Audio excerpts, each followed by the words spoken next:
The mirror fogged up as I stood frozen, my heartbeat louder than the shower's hiss. His shadow moved behind the glass door, and I knew nothing would ever be the same. In that cramped bathroom in a rundown Brooklyn apartment, my world unraveled with a single touch. My name is Ezra Coleman, 25, a graphic designer scraping by in New York City. I'd always been the quiet one, the guy who blended into the background, sketching dreams I never dared to chase. My life was a cycle of deadlines, instant coffee, and avoiding my landlord's calls about late rent. But then there was Luca Navarro, 27, a barista with a laugh that could light up the darkest corners of my mind. He'd moved into the apartment across the hall 6 months ago, and I'd been tripping over my own feet ever since. It started with small moments: Luca borrowing my kettle, me helping him carry groceries up 3 flights of stairs. His hazel eyes always lingered a little too long, and I'd catch myself staring at the way his hands moved when he talked. Animated and sure. I told myself it was nothing. I'd spent years burying feelings like these, growing up in a small Ohio town where different was a dirty word. But Luca wasn't like anyone I'd ever met. He was unapologetically himself, confident, queer, and vibrant in a way that made my chest ache. That night, I'd come home from a brutal day at work, my boss tearing apart my latest project. I was exhausted, my defenses down, standing in my tiny bathroom, letting the hot water burn away the day. I didn't hear the front door creak open. Luca had a spare key for emergencies, a vague agreement we'd made when I locked myself out once. I didn't hear his footsteps either, but I felt the air shift, the way it does when someone's too close. Ezra. His voice was soft, hesitant, cutting through the steam. I spun around, clutching the towel at my waist, my face burning. Luca stood in the doorway, his silhouette framed by the dim hallway light. He was still in his cafe apron, his hair a mess from a long shift, and his eyes, God, those eyes were locked on mine. I didn't mean to scare you, he stammered, but he didn't move. You seemed off today. I wanted to check on you. I couldn't speak. My throat was tight, my mind a mess of panic and something else, something warm and dangerous. He took a step closer, the space between us shrinking to nothing. His hand reached out, tentative, brushing my arm. It was barely a touch, but it felt like a spark igniting a forest fire. I'm fine, I lied, my voice barely a whisper. But I wasn't fine. His fingers lingered, warm against my damp skin, and I couldn't look away. I'd spent so long running from him, from myself. But in that moment, I didn't want to run anymore. Luca's gaze softened, like he could see every secret I'd ever hidden. You don't have to be fine, Ezra, he said. Not with me. I don't know who moved first. Maybe it was me, or maybe it was him. But suddenly his lips were on mine, soft and urgent, like he'd been holding back as long as I had. The towel slipped to the floor, forgotten, and for the first time in years, I felt alive. But life isn't a fairy tale, and neither was this. Luca had his own ghost secrets he hadn't shared, a past that haunted him, and I was about to learn that love, real love, comes with a cost. The next morning, I woke to the smell of coffee and the sound of Luca humming in my tiny kitchen. He'd stayed the night, curled up on my couch after we'd talked until 3 a.m. About everything and nothing, our favorite movies. The way New York felt like a dream and a nightmare. The scars we both carried from growing up different. He didn't push me to define what had happened in the bathroom, and I was grateful. I wasn't ready to name it. Not yet. But the world doesn't wait for you to figure things out. My phone buzzed with a text from my sister. Hannah, back in Ohio. Mom's asking about you. She saw your art online. Wants to talk. My stomach twisted. My family wasn't cruel, but they weren't accepting either. I'd left home at 18, chasing freedom, but the weight of their expectations still clung to me. I hadn't told them about Luca, or about the part of myself I'd only just begun to acknowledge. Luca noticed my silence. You okay? He asked, sliding a mug of coffee across the counter. His fingers brushed mine, and I flinched, not because I didn't want his touch, but because I wanted it too much. Yeah, I said, forcing a smile. Just family stuff. He nodded, but his eyes searched mine, like he could see the storm brewing inside me. You don't have to tell me, he said, but I'm here. I wanted to believe him. I wanted to believe this could be simple two guys figuring out something real in a city that chewed up dreamers like us. But then Luca's phone rang, and his face changed. He stepped into the hallway to take the call, his voice low and tense. When he came back, his smile was gone. Everything okay? I asked, echoing his question. He hesitated, then nodded. Just work. They need me to cover a shift. But I knew a lie when I heard one. There was something he wasn't telling me. Something big. And as he left my apartment, promising to text later, I couldn't shake the feeling that whatever this was, whatever we were, I was already slipping through my fingers. The days after that night felt like walking on a tightrope. Luca and I fell into a rhythm: coffee in the mornings, late-night talks on the fire escape, stolen kisses when no one was looking. But there was a shadow over it all, a tension I couldn't name. Luca's phone kept buzzing with calls he wouldn't answer in front of me, and every time I asked, he'd brush it off with a smile that didn't reach his eyes. I tried to focus on work, but my sketches were all of him now: his sharp jawline, the curve of his lips, the way his hands moved when he told a story. My boss, Carla, noticed the shift in my work. These are good, Ezra, she said one day, flipping through my portfolio. Personal. You're finally letting yourself feel something. I wanted to tell her it wasn't just feeling, it was drowning. One evening, Luca invited me to a queer poetry slam in the East Village. The venue was a cramped basement bar, walls plastered with flyers, the air thick with cigarette smoke and anticipation. Luca, 27, male, stood out in the crowd, his energy magnetic as he cheered for every poet, his hand resting lightly on my knee. I, 25, male, felt out of place, my small-town roots screaming that I didn't belong in this vibrant, unapologetic space. But Luca's presence grounded me. A poet named Aisha, a 30-year-old black woman with a voice like thunder, took the stage. Her words cut deep, weaving stories of love and loss, of fighting to be seen. Luca squeezed my hand, and I realized he wasn't just listening, was feeling every word, like they were written for him. When the set ended, he leaned close, his breath warm against my ear. That's what I want for us, he whispered. To be fearless. I wanted that too, but fear was all I'd ever known. Growing up, I'd learned to hide who I was, to shrink myself into someone acceptable. Luca was the opposite. He wore his identity like armor, even when it bruised him. I envied that strength, but I also feared it. What if I couldn't keep up? Later, as we walked home through the neon-lit streets, Luca stopped under a flickering streetlight. Ezra, I need to tell you something, he said, his voice low. My heart sank. I'd been waiting for the other shoe to drop, and here it was. My ex, he's back in town, Luca said, his eyes fixed on the ground. Javier. We were together for 3 years. It ended badly. I swallowed hard, the name cutting deeper than I expected. How badly? Luca's jaw tightened. He was controlling, manipulative. I left him a year ago, but he's been texting, calling, showing up at the cafe. I felt a surge of protectiveness, but also dread. What does he want? Luca looked at me then, his eyes raw. Me? He says he's changed, but I don't trust him. I didn't want to drag you into this. I wanted to say it was okay, that I could handle it, but the words stuck. Instead, I took his hand, pulling him close. You're not dragging me anywhere, I said. I'm here. But that night, as I lay awake in my apartment, Luca's words echoed in my mind. Javier. A name, a shadow, a threat.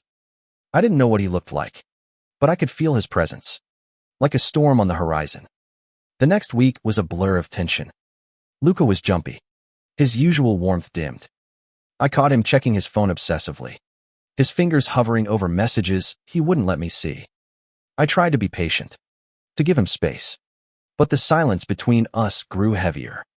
One night, I found him sitting on the stoop outside our building, his head in his hands.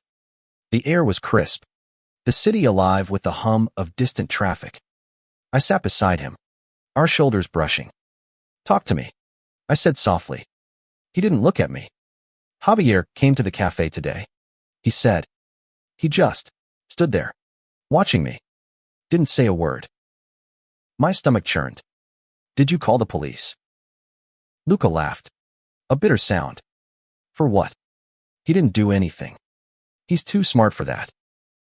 I wanted to fix this, to protect him, but I felt powerless. "What can I do?" I asked. He turned to me then, his eyes searching mine. "Just don't give up on me. Okay?" I nodded. But inside, I was terrified. Not just of Javier, but of what this meant for us.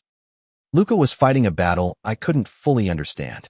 And I was starting to realize that love wasn't just about the good moments, it was about standing in the storm together. The city felt different now, like it was holding its breath.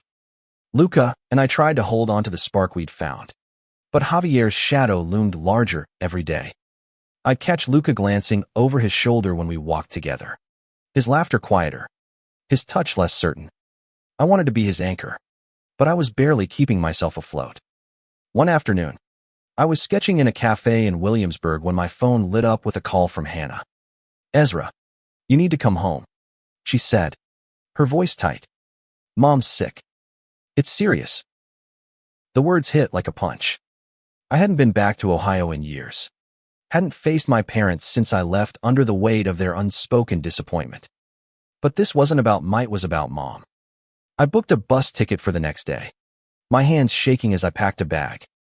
Luca found me in my apartment, surrounded by half-folded clothes and my sketchbook open to a drawing of him. "You're leaving?"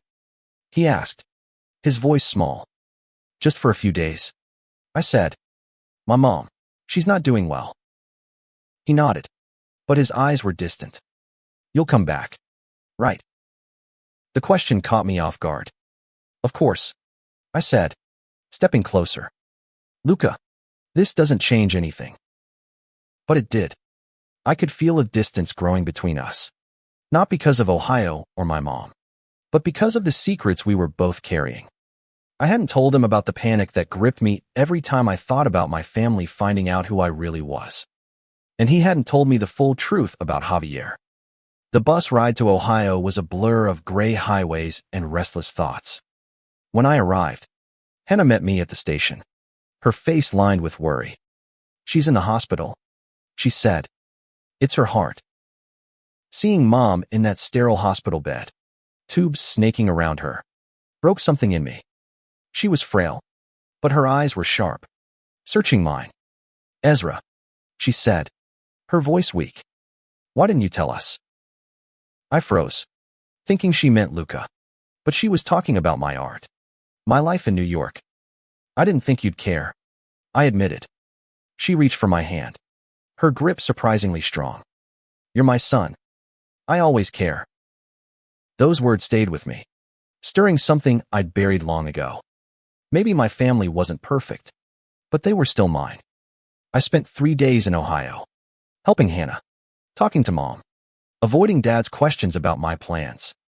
When I finally boarded the bus back to New York, I felt lighter, but also more afraid. I'd faced one truth, but Luca was another. When I got back to Brooklyn, Luca was waiting on my doorstep, his face pale. "He was here," he said before I could even unlock the door. "Javier." He broke into my apartment. My blood ran cold. "What did he do?"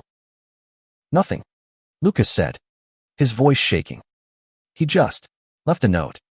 Said he's not giving up." I pulled him inside, locking the door behind us. The note was crumpled in his hand, the words scrawled in sharp, angry letters. "You can't run forever." I wanted to tear it up, to make it disappear, but Luca was trembling, and I knew this was bigger than a piece of paper. "We need to do something," I said. "A restraining order. Anything." Luca shook his head. "You don't know him, Ezra. He's connected. He knows people." I didn't know what that meant, but the fear in Luca's eyes was enough. I pulled him into my arms, holding him tight, as if I could shield him from the world. But deep down, I knew I was out of my depth. Javier wasn't just an ex, was a threat, and I had no idea how to fight him. That night, we stayed up talking, piecing together Luca's past. Javier, 29, male, had been charming at first, but his charm hid a need for control. He'd isolated Luca, cut him off from friends, made him doubt himself. Luca had escaped, but Javier wasn't letting go. And now, I was caught in the crossfire. "I'm sorry," Luca whispered, his head resting on my chest. "I didn't want you to get hurt." "I'm not going anywhere," I said, and for the first time, I meant it. But as I held him, I couldn't shake the feeling that we were running out of time. The next morning, I woke to Luca's side of the bed empty. Panic gripped me until I heard the clink of dishes in the kitchen. He was making breakfast, his movements mechanical, like he was trying to hold himself together. I wanted to fix this, to make Javier disappear, but I didn't know where to start. "We need help," I said over coffee, my voice firm. "Friends, a lawyer, someone." Luca's eyes flicked to mine, wary but hopeful. "I have a friend, Marisol," he said. "She's a social worker. She might know what to do." Marisol, 32, female, met us at a diner in Queens that afternoon. She was fierce, with a no-nonsense attitude and a warm smile that put me at ease. Over greasy fries and milkshakes, Luca told her everything: Javier's manipulation, the note, the fear that clung to him like a second skin. Marisol listened, her pen scratching notes on a napkin. "You need a paper trail," she said. "Document everything: texts, calls, that note. And you need to stay visible. Don't let him isolate you again." Her words were a lifeline, but they also made the danger feel more real. Luca nodded, but I could see the weight of it all pressing down on him. I reached for his hand under the table, squeezing gently. He squeezed back, and for a moment, I felt like we could face this together. But Javier wasn't done. That night, as we walked back to our building, a car slowed beside us, its tinted windows reflecting the streetlights. Luca froze, his grip on my hand tightening. The car idled for a moment, then sped off, leaving us in the quiet hum of the city. "That was him," Luca whispered. I wanted to chase the car, to confront the shadow that was haunting us. But Luca pulled me back. "Don't," he said. "He wants a reaction." I hated how helpless I felt, but I listened. We went to the police the next day, filing a report with Marisol's help. The officer, a tired-looking man in his 40s, took our statement but warned us that without concrete evidence, there wasn't much they could do. Luca's frustration boiled over, but I kept my hand on his back, steadying him. Back at my apartment, we tried to reclaim some normalcy. Luca cooked dinner-burnt tacos that we laughed about until tears streamed down our faces.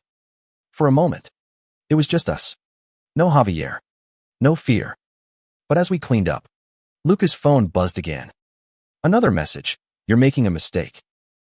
I grabbed the phone before Luca could, my anger flaring. "This ends now," I said, typing out a response: "Leave him alone." I hit send before Luca could stop me. His eyes widened. "Ezra, no.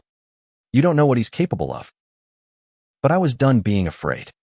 "He doesn't get to control us," I said. "Not anymore." The next day, Marisol connected us with a lawyer, a pro bono advocate named Priya, 38, female, who specialized in domestic violence cases. She was calm but fierce, walking us through the steps for a restraining order. "It's not a guarantee," she warned, "but it's a start." Filing the order felt like a small victory, but it came with a cost. Javier's messages stopped, but the silence was worse. It felt like he was watching, waiting. Lucas started staying at my place every night.